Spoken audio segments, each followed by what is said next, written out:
নমস্কার। আজকের ব্রেকফাস্ট আর evening snacks দুটোতেই তৈরি করে নিতে পারেন এই রেসিপিটা।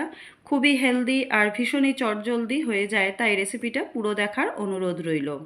এখানে দেখুন নিয়ে নিয়েছি 1 বাটি সুজি আর দিয়ে দিলাম আধ বাটি জল। মিক্সিং বলে দিয়ে একটা স্মুথ পেস্ট তৈরি করে নিয়েছি। দেখেই বুঝতে পারছেন পেস্টটা একদম স্মুথ হয়েছে। এবারে মিক্সিং বোলের মধ্যে দিয়ে দিলাম অল্প সামান্য একটু জল। জলটাকে ভালো করে মিক্সিং বোলের মধ্যে নাড়িয়ে নিয়ে সেটাকেও ব্যাটারের মধ্যে অ্যাড করে দিচ্ছি। ব্যাটারটাকে একটু পাতলা করব, তাই জন্য জলের ব্যবহার করলাম। এবারে ব্যাটারের মধ্যে দিয়ে দিলাম গাজর। গাজরটাকে আমি কুড়িয়ে নিয়েছি। নিয়ে নিচ্ছি পেঁয়াজ কুচি, কাঁচা লঙ্কা কুচি আর ধনেপাতা কুচি। আপনারা যেরকম ঝাল পছন্দ করেন সেই অনুযায়ী ঝাল ব্যবহার করবেন। দিয়ে দিলাম লবণ আর গরম মশলার গুঁড়ো।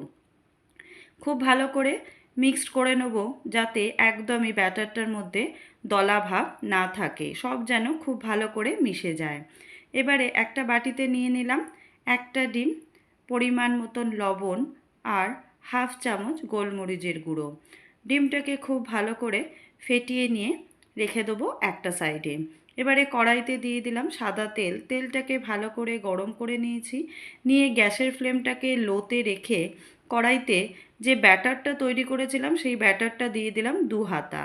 দিয়ে এবারে সেটাকে স্প্রেড করে একটা গোলাকার দিয়ে দেবো, যেভাবে আমরা গোলা রুটি বা প্যানকেক বানিয়ে থাকি। এক পিঠ দেখুন ভালো করে হয়ে গেছে, আর এক পিঠ উল্টে দিলাম। এবারে এক পিঠের ওপরে যে ডিমটাকে গুলে রেখেছিলাম সেই ডিমটাকে অল্প সামান্য একটু দিয়ে স্প্রেড করিয়ে দিলাম। দিয়ে এবারে সেটাকে উল্টে ভালো করে ভেজে নেব।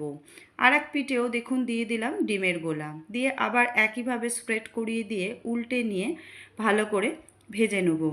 দু পিঠ খুব ভালো করে ভেজে নেব, তাহলেই কিন্তু একদম তৈরি হয়ে যাবে আমাদের আজকের হেলদি ব্রেকফাস্ট।